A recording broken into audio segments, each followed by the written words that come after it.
புரட்டாசி மாதம் ரிஷப ராசிக்கு என்னென்ன பலன்கள், என்னென்ன பரிகாரங்கள், என்னென்ன நன்மைகள் அப்படின்னு தான் தெளிவாக அந்த பதிவில் இப்போ நம்ம பார்க்க போகிறோம்.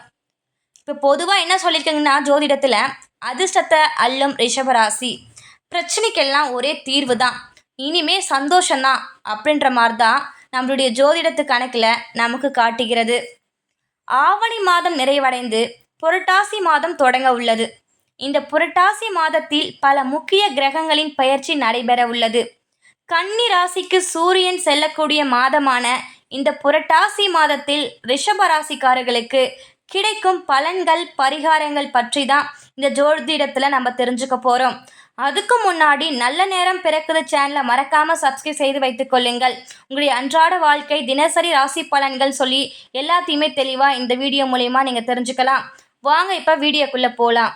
ஒவ்வொரு கிரகங்களும் குறிப்பிட்ட கால இடைவெளியில் ஒரு ராசியில் இருந்து மற்றொரு ராசிக்கு பெயர்ச்சியாகும். இந்த பெயர்ச்சியானது சில ராசிக்காரர்களுக்கு சுப பலன்களையும் சில ராசிக்காரர்களுக்கு அசுப பலன்களையும் கொடுக்கும். ஆவணி மாதம் முடிந்து புரட்டாசி மாதம் தொடங்க உள்ளது. கன்னி ராசியில் சூரியன் வரக்கூடிய மாதமே புரட்டாசி மாதம். புதன் என்றால் பெருமாள். புரட்டாசி மாதத்தில் பசுமாடுகளுக்கும் மீன்களுக்கும் அன்னதானம் கொடுப்பது அற்புதமான பலன்களை ரிஷபராசிக்கு தரப்போகிறது. சனிக்கிழமை தோறும் விரதம் இருப்பது நன்மை பயக்கும். இந்த புரட்டாசி மாதத்தில் ரிஷபராசிக்காரர்களுக்கு கிடைக்கும் பலன்கள், பரிகாரங்கள், வழிபட வேண்டிய தெய்வங்கள் பற்றி தான் நம்ம பார்க்க போகிறோம். ரிஷபராசிக்காரர்கள் பிள்ளைகள் விஷயத்தில் கோபத்தை தவிர்ப்பது ரொம்பவே நல்லது. இந்த மாதத்தில் தொழில், வியாபாரம், படிப்பு, வேலை தொடர்பான விஷயங்களில் நல்ல மாற்றங்கள் ஏற்படும். புரட்டாசி மாதத்தில் தொழில் வியாபாரத்தில் நல்ல லாபம், முன்னேற்றம் உண்டாகும். வேலையில் இருப்பவர்களுக்கு அனுகூலங்கள் காணப்படும் மாதமாக அமையப்படுகிறது. உங்களுடைய வார்த்தைகளுக்கு மதிப்பு மரியாதையும் அதிகரிக்கும் மாதமாக புரட்டாசி மாதம் இருக்க போகிறது ரிஷபராசிக்காரர்களுக்கு. பிள்ளைகள் விஷயத்தில் ஆராய்ச்சி செய்து கொண்டே இருப்பதை தவிர்க்க வேண்டும். பிள்ளைகளுக்கும் உங்களுக்குமான சிறிய வாக்குவாதங்கள் கூட பெரிய மனக்கசப்பையும் சங்கடத்தையும் ஏற்படுத்தும் என்பதால் கவனமாக இந்த மாதம் நீங்கள் இருக்க வேண்டும். ரிஷபராசி அன்புக்காரங்களே, நீண்ட நாட்களாக இருந்து வந்த பாதிப்புகள் அனைத்தும் பரிபூரணமாக நிவர்த்தியாகும்.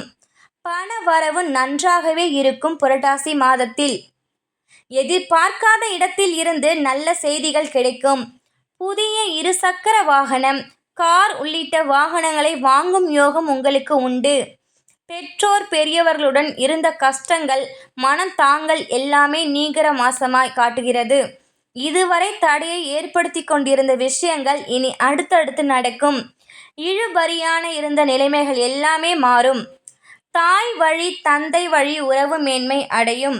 சுபகாரியத்தில் இருந்த தடைகள் அனைத்தும் புரட்டாசி மாதத்தில் நீங்கும். அபிராமி அந்தாதியிலிருந்து 40, 59, 75வது பாடல்களை படிப்பதும் கேட்பதும் மேன்மையை தரும்.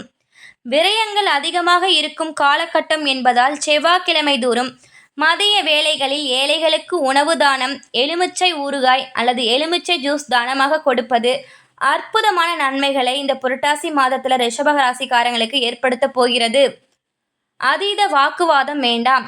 குடும்பத்தில் நேரத்தை செலவிட்டு மனம் விட்டு பேசுவது நல்லது. புரட்டாசி மாதத்தில் வயிறு சம்பந்தப்பட்ட பிரச்சனைகளில் மிகுந்த கவனமாக இருக்க வேண்டும். துணையுடன் வாக்குவாதங்களையும் தவிர்ப்பது நல்லது. நீண்ட நாட்களாக ஆரோக்கியத்தில் இருந்து வந்த பெரிய பிரச்சனைகளும் அனைத்தும் நீங்கும். பெருமாள் வழிபாடு அனுகூலத்தை தரும். சனிக்கிழமை தோறும் தவறாமல் பெருமாள் வழிபாடு செய்வது நல்ல மாற்றத்தையும் முன்னேற்றத்தையும் ஏற்படுத்தும்.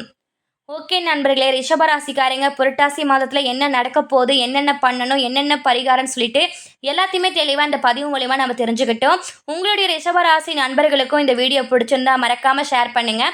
அவங்களும் இந்த புரட்டாசி மாதத்தில் நம்ம எப்படிலாம் நடந்துக்கணும் அப்படின்னு சொல்லிட்டு ஜாக்கிரதையாக இருப்பாங்க. மேலும் வீடியோக்களை தெரிந்து கொள்ள, மற்ற ராசி பலன்களுக்கும் பலன்களை தெரிந்து கொள்ள நம்மளுடைய நல்ல நேரம் பிறக்கிற சேனலை மறக்காமல் சப்ஸ்கிரைப் செய்து வைத்துக்கொண்டு பெல் ஐக்கானை கிளிக் செய்யவும். நன்றி, வணக்கம்.